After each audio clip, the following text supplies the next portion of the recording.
समाधान यात्रा के सिलसिले में जो विभिन्न क्षेत्रों का दौरा कर रहे हैं, विभिन्न राज्यों का, विभिन्न जिलों का, और उसी सिलसिले में भी यहाँ आने का मौका मिला है। लेकिन इस यात्रा में विकास के काम को देखना, कहाँ क्या हो रहा है, कोई समस्या है उसको जानने की कोशिश करना, ये तो है ही।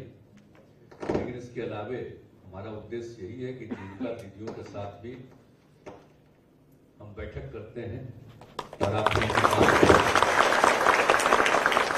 उसी सिलसिले में आज आप लोगों के बीच में आप लोगों की बात सुनने का मौका मिला है, इसके लिए मुझे बड़ी खुशी है। और आज इस कार्यक्रम में यहाँ पर मौजूद हैं माननीय मंत्री वित्त विभाग श्री विजय कुमार चौधरी जी, माननीय मंत्री आपदा प्रबंधन विभाग, और इस जिले के बांका के प्रभारी मंत्री जनाब शाहनवाज साहब, और उसके अलावा यहाँ उपस्थित हैं माननीय मंत्री जल संसाधन विभाग श्री संजय कुमार झा जी, माननीय मंत्री लघु जल संसाधन विभाग श्री जयंत कुमार राज जी, माननीय मंत्री विज्ञान एवं प्रावैधिकी विभाग अमित कुमार सिंह जी, और बांका के माननीय सांसद गिरधारी यादव जी, धुरैया के माननीय विधायक भूदेव चौधरी जी, बेलहर के माननीय विधायक श्री मनोज कुमार यादव जी, विधान पार्षद श्री विजय कुमार सिंह जी, माननीय पूर्व विधायक श्री मनीष कुमार जी, और सरकारी अधिकारी यहाँ मौजूद हैं। बिहार सरकार के विकास आयुक्त श्री विवेक कुमार सिंह जी, बिहार के पुलिस महानिरीक्षक श्री आर.एस. भट्टी जी, पुलिस महानिदेशक श्री आर.एस. भट्टी जी, अपर मुख्य सचिव वित्त विभाग डॉक्टर एस. सिद्धार्थ जी, और मुख्यमंत्री के ओएसडी श्री गोपाल सिंह जी, ग्रामीण विकास विभाग के सचिव श्री बाला मुरुगन जी, भागलपुर मंडल के आयुक्त श्री दयानिधान पांडे जी, भागलपुर क्षेत्र के पुलिस उप महानिरीक्षक श्री विवेकानंद जी, पुलिस उप महानिरीक्षक सुरक्षा श्री मनोज कुमार जी, बांका के जिला पदाधिकारी श्री अंशुल कुमार जी, और बांका के पुलिस अधीक्षक श्री सत्य प्रकाश जी, और आप लोगों में से दीदियों में 6 लोगों ने अपनी बात कही। श्रीमती शकुंतला कुमारी जी, श्रीमती निर्मला देवी जी, श्रीमती राजेश्वरी जी, श्रीमती रीना देवी जी, मोहतरमा अफसाना खातून जी, श्रीमती शांति शरण जी। मैं सबसे पहले आप सब लोगों को बधाई देता हूं। आप सब लोगों ने बहुत ही स्पष्ट तरीके से अपनी बात को कहा, तो ये देख करके हमको खुशी होती है। और हम जो चलते रहते हैं और आप लोगों की स्थिति को देखना चाहते हैं, तब शुरू से ही हमने सिलसिला शुरू किया। जो स्वयं सहायता समूह की संख्या थी बिहार में बहुत कम थी, तो 2005 में हमको काम करने का मौका मिला। 24 नवंबर 2005 से हमने काम शुरू किया, और उसके पहले हम एमपी थे, केंद्र में मंत्री भी रहे। हम इधर उधर तो जानते ही थे स्वयं सहायता समूह की संख्या विभिन्न राज्यों में है, लेकिन जब हम इसी राज्य के निवासी थे तो ये पता चलता था कि यहाँ कम है। तो जब मुझको काम करने का मौका मिला तो उस समय हमको जो भी स्वयं सहायता समूह के लोग, महिलाएं थी, उनसे मिले। लेकिन लगा कि भाई तो ये ठीक है, लेकिन इनका और ज्यादा विकास होना चाहिए। पूरे तौर पर मुझको लगा कि स्वयं सहायता समूह में काम भी नहीं हो रहा, संख्या भी कम है। तो मेरे मन में ये बात आई उसी समय, हम बता रहे हैं 2006 की, कि स्वयं सहायता समूह की संख्या बढ़नी चाहिए और इनको काम में और सहयोग मिलना चाहिए। ज्यादा से ज्यादा वो काम करेंगी तो आगे बढ़ेंगी, परिवार को आगे बढ़ाएंगी, समाज को आगे बढ़ाएंगी। इसके लिए हमने विशेषज्ञों को भी बुलाया और सबसे राय विचार करने के बाद हम लोगों ने तय किया कि स्वयं सहायता समूह की संख्या को हम बहुत बढ़ाएंगे, और तय कर दिया कि कम से कम 10 लाख स्वयं सहायता समूह हम बनाएंगे। और इसके बाद स्वयं सहायता समूह की दीदियों का भी नामकरण हमने कहा, जीविका। अब आप कहलाती हैं जीविका दीदियां, तो जीविका नामकरण। तो जब उस समय के काम किए और यहाँ पर स्वयं सहायता समूह की संख्या बढ़ने लगी, उनका काम हम कुछ करवाने लगे, तो और नामकरण कर दिया जीविका। तो इसके बाद जो उस समय की केंद्र सरकार थी, आज वाली केंद्र सरकार ने, 2007-8 की बात कर रहे हैं, तो उस समय के मंत्री भी आए, उनको भी पता चला काफी बड़ा अच्छा करवा दिए हैं यहाँ। फिर मिले भी लोगों से और उसके बाद उन्होंने कहा कि आप भाई तो नामकरण बड़ा अच्छा कर दिए हैं जीविका। और वही जाकर के केंद्र सरकार में उन लोगों ने नामकरण कर दिया, क्योंकि स्वयं सहायता समूह सारे देश में है, तो उन्होंने स्वयं सहायता समूह में नामकरण कर दिया आजीविका। अब सोचिए, बिहार की जीविका अब देश भर में आजीविका, यानी बिहार की जीविका देश भर में आ जाए, इसलिए आजीविका नाम। तो आप समझ लीजिए, तब भूलिएगा मत कभी। जो नामकरण आपका जीविका है और देश में आजीविका पड़ा। आजकल तक प्रचार प्रसार दूसरे ढंग का न होता है। अब आजकल आप भी तब मोबाइल पर न चले गए हैं, तो कहीं यही ना हो जाए कि पुराने चीज में भूला जाइए। तो जीविका आपका नामकरण हुआ, तभी देश में आजीविका हुआ। और फिर हमारे यहाँ जो जीविका दीदी, वो कितनी संख्या बढ़ने लगी, और जो काम करती थी, हर साल हम जा करके जगह जगह देखते थे, और मुझको खुशी होती थी कि भाई जो लड़की महिलाओं को कोई काम नहीं रहता था, लड़का पति काम करते थे, उसको कोई काम नहीं, बेचारी घर में अपना सब सेवा कर देती थी, कोई खेत में भी चली जाती थी, उसको कोई काम नहीं था, और वो ठीक से बेचारी क्या बोलती। लेकिन जब काम उनको करने का मौका मिला, तो उसकी जानकारी बढ़ने लगी और बहुत अच्छे ढंग से सबका बोलने लगी, तो हमको बड़ी खुशी थी। और उसी में कहा कि भाई हमारा तो लक्ष्य है 10 लाख, तब अपने पूरे सब जगह के डीएम से लेकर के सारे विभाग को हम कहने लगे कि भाई संख्या बढ़ाई। तो खैर 10 लाख तो हो ही गया, अब तो 10 लाख से भी ज्यादा बढ़ गई। आजीविका दीदियों की संख्या 1,30,00,000 से ज्यादा हो गई। तो हम तो चाहते हैं दौड़ बढ़ा दें। अब आप देखिए कि आप लोग कितना बढ़िया बोल रही हैं, आप देखने में कितना ठीक लगती है।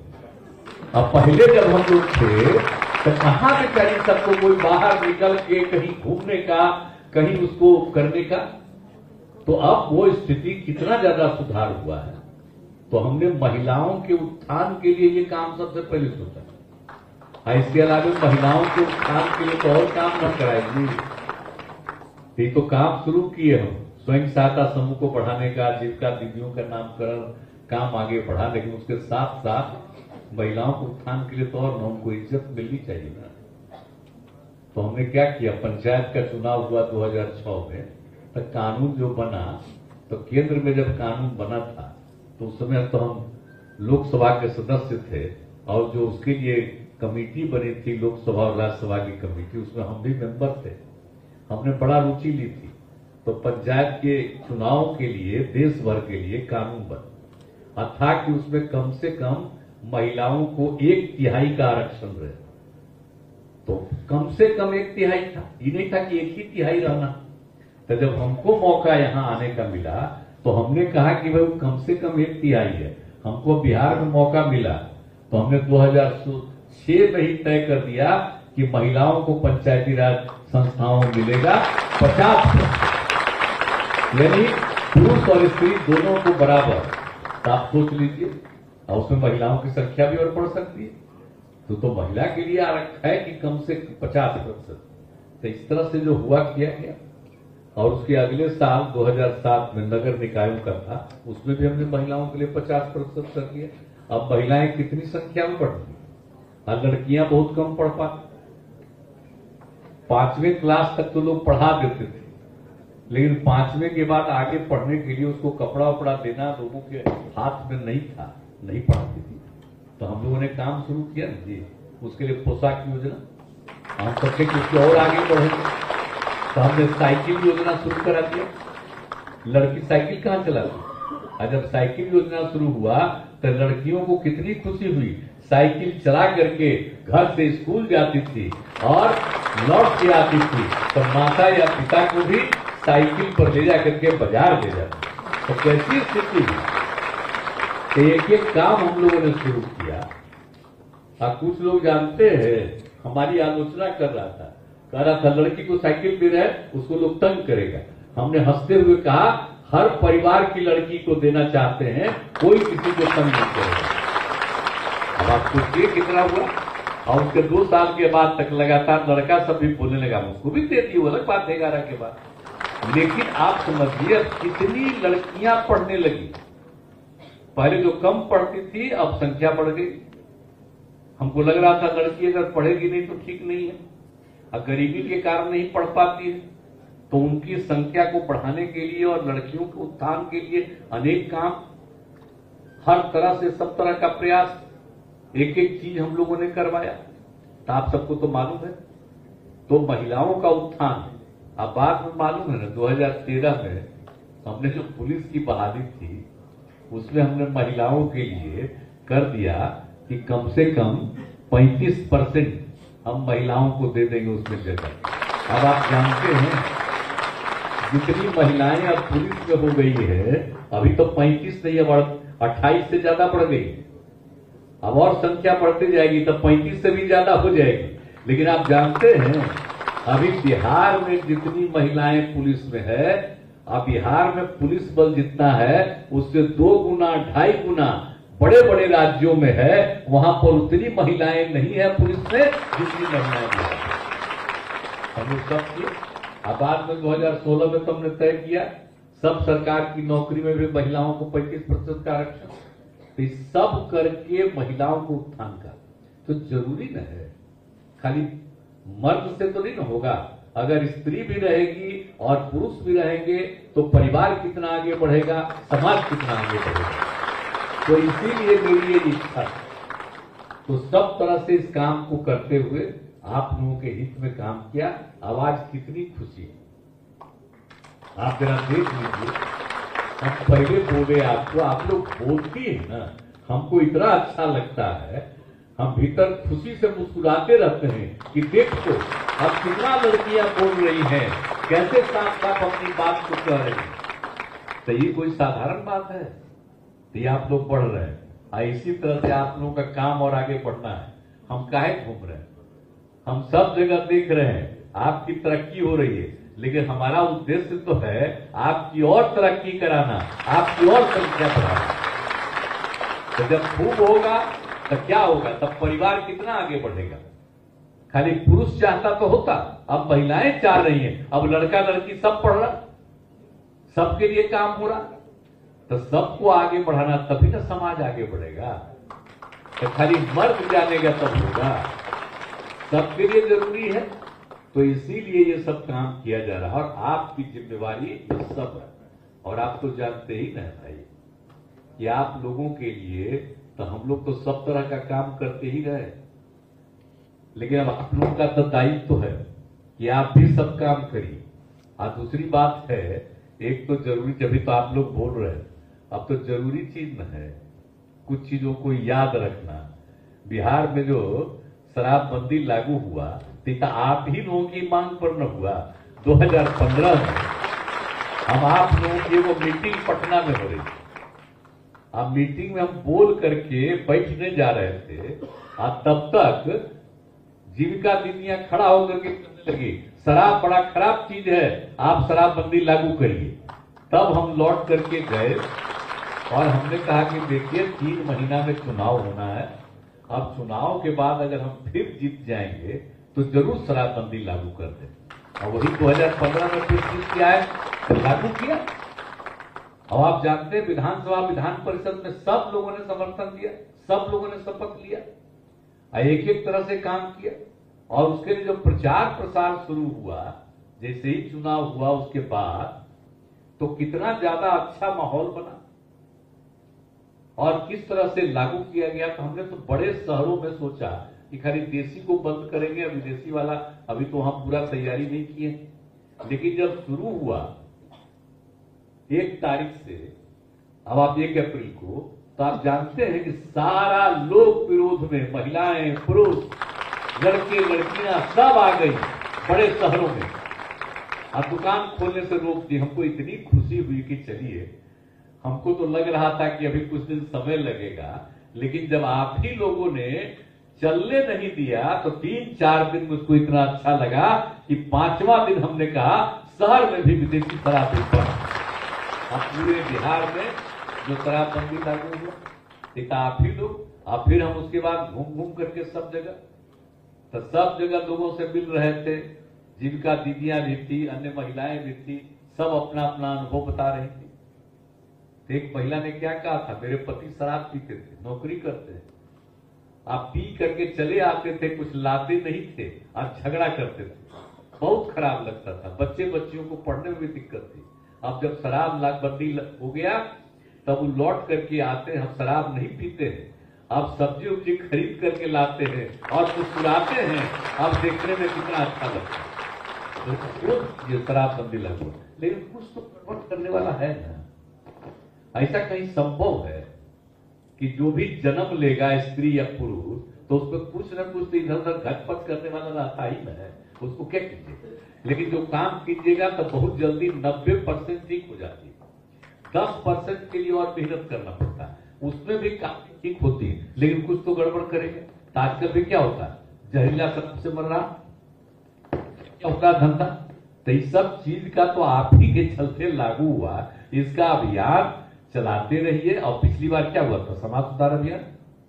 तो समाज सुधार अभियान में खाली शराब बंदी नहीं, 3 चीज न किए थे, बाल विवाह और दहेज प्रथा के खिलाफ। और अभी बोल रहे थे बड़ा अच्छा, लड़की की शादी तो होनी चाहिए जब तक उसकी उम्र कम से कम 18 साल, और लड़का का जब उसकी उम्र कम से कम 21 साल। कानून बना हुआ, अब उससे कम अनुभव, कितना बढ़िया बोल रही थी। तो ये तो बहुत जरूरी चीज है ना। तो इसीलिए इसके लिए जो हम लोगों ने किया कि भाई बाल विवाह के खिलाफ शराबबंदी। अभी शराब क्या मतलब होता है, लड़की की शादी में लड़का को चाहिए दहेज की बात हम कर रहे हैं। शराब तो शराबबंदी लागू अलग, तो मतलब उसको चाहिए दहेज मिलना चाहिए। आप जरा सोचिए, अरे लड़का लड़की, तो लड़की की शादी लड़का से होगी तो लड़का को फायदा ना है जी, उसको बाल बच्चा होगा, वो आगे बढ़ेगा, इज्जत उसको बढ़ेगी। शादी के लिए पैसा, कानून देश भर में बना हुआ है शराबबंदी के खिलाफ, लेकिन फिर भी कुछ लोग लेना चाहता है। चक्कर बड़ा गलत चीज, ये बहुत गलत चीज है। इसलिए हम तो यही आग्रह करेंगे कि भाई ये लगातार, हम तो पिछली बार भी समाज सुधार अभियान जो चला था, हमने कहा इसको जारी रखिएगा। अगर कोई दहेज ले तब विरोध कीजिएगा, और अगर कहीं कोई शादी कर रहा है दहेज लेकर के तो उसके सदिया में मत जाइएगा, तब पता न चल जाएगा कि लिया है दहेज इसलिए कोई नहीं गया है इसके यहाँ। ये सब होगा, इससे सब ठीक ठाक होगा। तो इसीलिए एक एक चीज को लागू करने के लिए अपना काम जो कर रहे हैं वो बहुत ठीक काम है, इसको और आगे बढ़ाना है, और मेरा दायित्व है आपको और आगे बढ़वाना। और उसी तरह से समाज में प्रेम और भाईचारे का भाव होना चाहिए, अच्छा माहौल रहना चाहिए। तो इसीलिए दहेज प्रथा, बाल विवाह के खिलाफ भी और शराबबंदी के भी पक्ष में। आप पिछली बार जो हुआ तो आप बताइए ना, हम आप लोगों को, तो आप लोगों को मिला ही होगा समाज सुधार अभियान में ये कागज बनवा करके, देखिए आप लोगों के पास है, आप जरा देख लीजिए। जो आजादी कराए राष्ट्रपिता महात्मा गांधी, और आजादी की लड़ाई में जो घूमते रहते थे बापू और सबको समझाते थे शराब बुरी चीज है, मत पियो, और क्या कहा करते थे, शराब आदमियों से न सिर्फ उसका पैसा छीन लेती है बल्कि उसकी बुद्धि भी हर लेती है। ये बताइए, आजादी की लड़ाई के समय में शुरू से सबको समझाते थे। और शराब पीने वाले इंसान हैवान हो जाता है, नहीं पीजिएगा तो इंसान है, आप पीने लगिएगा तो हैवान हो जाएंगे। कि राष्ट्रपिता का हुआ बात है, ये तो एक एक आदमी को मालूम होना चाहिए ना। आजकल तो भाई राष्ट्रपिता को भुलवाने के चक्कर में लोग लगा हुआ है। आजादी की लड़ाई हुई, उसको भी खत्म करने के चक्कर में लड़ा हुआ है कुछ लोग। आजकल का माहौल देख रहे हैं, बहुत खराब माहौल शुरू किया गया है। ये आजादी की लड़ाई जो थी, इसको कभी भूला जाएगा? हम तो कभी किसी को भूलने नहीं देंगे और कभी कोई भूलेगा नहीं। और बापू की बात हमने लिख दिया तो सबको दिखाइएगा, लड़का लड़की पुरुष स्त्री सबको बताइएगा। और उसके अलावे आप जानते हैं, जो हम लोग तो लागू किए 2016 में आप ही लोगों के कहने पर, आई जो वर्ल्ड हेल्थ ऑर्गेनाइजेशन, विश्व स्वास्थ्य संगठन, अंतर्राष्ट्रीय संगठन, किसी तरह की बीमारी होती है, गंभीर बीमारी, उसके बारे में वही सब सलाह देता है दुनिया भर के लोगों को। यह अंतर्राष्ट्रीय चीज है। लेकिन 2016 में इन लोगों ने पूरे दुनिया का आकलन किया था। हम तो लागू किए 2016, आई 2018 में प्रकाशित हुआ संगठन का। और वो क्या कहा भाई? कहा कि एक साल में पूरे दुनिया में 30 लाख लोगों की मृत्यु हुई, और जितने लोगों की मृत्यु हुई उसमें 5.3% लोग शराब पीने के कारण मर गए। और कोई 20 साल से 29 साल के बीच का कम उम्र के लोग हैं, वो शराब पिए तो वैसे मरने वालों की संख्या 13.5%। ये उन लोगों ने लिया। बोलिए शराब पीने से कितनी मौत। और उसके अलावे क्या क्या तरह की बात होने गई, कितने तरह की बीमारियां, 200 तरह की बीमारियां होती है शराब पीने से। और उसके अलावा इसमें लिखा हुआ है जो गंभीर सबसे ज्यादा भयानक बीमारी है, वो सबसे ज्यादा शराब के कारण होता है। तो ये सब बात लिखा हुआ।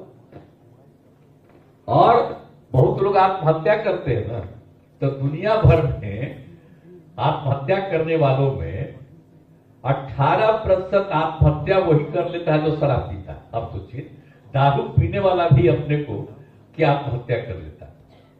इसके अलावा जो एक्सीडेंट होता है, बोलिए आप जानते हैं कि पूरे दुनिया में सड़क पर कितनी दुर्घटनाएं होती हैं। अब आप सोच लीजिए कि जितनी दुर्घटनाएं, उन दुर्घटनाओं में शराब पी करके जो गाड़ी चलाता है उसकी जो कुल दुर्घटना होती है दुनिया भर में 27%। अब सोचिए, किसी किसी कारण से जो दुर्घटना होती है उसमें 27% दारू पी के गाड़ी चलाता है उसकी दुर्घटना होती है। एक एक बात है, कितना बुरा चीज है शराब। लेकिन कुछ लोग तो काबिल अपने को समझता है, पीता है, हमारी आलोचना करने लगा है, आप जानते ही है, तो उसकी बात अलग है। और आप लोगों की इच्छा है इसलिए हम लोग तो इन सब चीजों को, एक एक चीज जो है इसको सब पढ़िए भी, सबको बताइए भी, सबको सिखाइए भी, ये काम भी करते रहिए। तो हमारी तो इच्छा है, ये सब तो एक बात है। लेकिन जो आप काम करते हैं, किसी तरह की कोई दिक्कत होगी, हमने सारे अधिकारियों को कहा है। और मेरी इस यात्रा का एक उद्देश्य ये भी है, हमको तो देख के तो बड़ा अच्छा लग रहा है भाई कि अब कितना अच्छा काम कर रही है, लेकिन अब यही लगता है कि और काम करें और इनकी आमदनी और बढ़े। तो इसके लिए राज्य सरकार को और जो मदद करनी होगी हम लोग और मदद करेंगे। आप लोग खूब आगे बढ़े और आपकी संख्या भी बढ़े। जब सब आगे बढ़ेंगे तो आप ही लोग समाज को ठीक से आगे बढ़ा दीजिएगा। सबसे बड़ी भूमिका आपकी है, जान लीजिए, और आप पर हमको पूरा भरोसा है। हम एकदम यही काम करते रहेंगे, आपको कोई दिक्कत नहीं हो। अगर किसी तरह से कोई तंग कोई करे, आप तुरंत हमने कह दिया है डीएम से लेकर के सबको कि नजर रखिए, कोई इधर उधर नहीं करे, सब चीज को देखिए। और आप लोगों से और हम आग्रह करेंगे कि भाई देखिए, हम तो चाहते हैं लड़के लड़कियां पढ़े। हम लोग तो स्कूल बहुत खुलवाए, लड़कियां पढ़ने लगी, लड़के भी की संख्या बढ़ी। लेकिन जरा देखते रहिएगा, पहले तो हम तय कर दिए थे जितना स्कूल सब है तो उन सबको देखने का कि यही देखेगी, और अगर कोई नहीं पढ़ेंगे तो उस पर वो कंप्लेन करे। तो लेकिन बाद में कोई चला गया कोर्ट, तो सब अभी पेंडिंग है। तो अब अभी और छोड़ दीजिए, अभी यही करना है। घूम घाम के अपना काम जो करते हो तो करिए, लेकिन कभी कभी जा करके देख लीजिए कि स्कूल में और संस्थाओं में पढ़ा रहा है कि नहीं पढ़ा रहा है। पढ़ा रहा है तो अच्छी बात, और जो नहीं पढ़ा रहा है तो देख लीजिए कौन मास्टर साहब हैं जो नहीं है, गायब रहते हैं, तो उसके बारे में जानकारी अपना मोबाइल से डीएम को दे दीजिएगा। और डीएम को जब मिल जाएगा तो उसी को तुरंत जा करके दिखवा करके उस पर एक्शन लेंगे। तो ये सब कीजिएगा ना तो सब ठीक से काम करेगा। और नहीं काम करेगा तो ऐसे ही पढ़ाई लिखाई होना है, तरह हम लोग कर रहे हैं। और कहां से शुरू किए, कितना हम पढ़ाते रहे, अब आगे उनकी संख्या भी बढ़ाने जा रहे हैं, उनका फंड भी बढ़ाने जा रहे हैं, सब कुछ कर रहे हैं। तो देखना भी जरूरी है भाई, ठीक से काम, अस्पताल सब ठीक ढंग से काम हो रहा। आप लोगों के लिए तो बहुत काम दे रहे हैं भाई। अभी तो अस्पताल वगैरह जितना बड़ा बड़ा एक जगह हम जाकर के देखिए, चंपारण, हमको इतना अच्छा लगा, तब हमने तय कर दिया कि अब हम जीविका दीदियों को देंगे, जितने बड़े बड़े अस्पताल हैं वहां वही सब काम करेगी, सबको खिलवाएगी। और उसके अलावे पोशाक जो नीचे जिन पर उनको 7 रंग का रहता है उसके लिए, और उसको जो कपड़ा देते हैं वो चादर, और वो के लिए भी हमने शुरू कराया। आप कितना हम जो देख रहे हैं जीविका दीदियों का जगह जगह जो काम कर रही है, कितना अच्छा है। आइए जो हम 21 में देखे एक जगह, और वहीं से शुरू कर दिया, अब 22 से कितना बढ़ गया है आपका। तो इसी तरह से आपका तो हम काम बढ़वाते ही न रहेंगे। अब तो गांव में है तो हम शहरों में भी काम दे रहे हैं, हम हर जगह आप लोगों को लगवा रहे हैं। जब रहिएगा जरूर बहुत अच्छे ढंग से करिएगा, और समाज में झगड़ा भी नहीं हो। देखिए बहुत लोग झगड़ा करते थे ना, अलग अलग धर्म में, अलग अलग जातियों में। अब हिंदू मुस्लिम में तो झगड़ा बहुत कम हो गया, लेकिन ध्यान रखिएगा कभी झगड़ा न हो, सब अपने अपने हिसाब से चलेंगे, लेकिन आपस में किसी तरह का विवाद नहीं होना चाहिए। इसके लिए प्रेम और भाईचारे का भाव आप लोग पैदा करिएगा, सब तो यही सब चीज को करना है। अब आपको हम फिर कहेंगे, आपको और आगे बढ़ाना है, और आपको आगे और बढ़ते रहिएगा, समाज भी बहुत आगे बढ़ेगा, और स्त्री पुरुष सबका आगे और स्थान होगा, अच्छा चलेगा। अब हम पुनः कहेंगे कि हमको जो खुशी होती है, आपको देखते हैं और आपकी बात सुनते हैं, तो इसी तरह से आप और आगे बढ़ते रहिएगा, तो मुझे बड़ी खुशी होगी और समाज बहुत आगे आएगा। यही हमारी इच्छा है। हम आपके बीच में आए हैं, आप लोगों की बात सुन के भी बहुत अच्छा लगा है, आपको आगे भी बढ़ाना है, ये सब करते रहेंगे तिन्हीं शब्दों के साथ। और आप सबसे यही कहेंगे कि जो आप काम करती हैं अपना काम करिएगा, और समाज में प्रेम और भाईचारे का भाव पैदा करिएगा। आज जो समाज सुधार अभियान पिछले साल किए कहा था उसको जारी रखिएगा, तो इसको भी पूरा का पूरा आप लगातार सबको समझाते रहिए, जारी रखिएगा। तो यही मंजूर है ना आप लोगों को? हाथ उठा के बताओ। चलिए बहुत बहुत धन्यवाद, खूब आगे बढ़िएगा।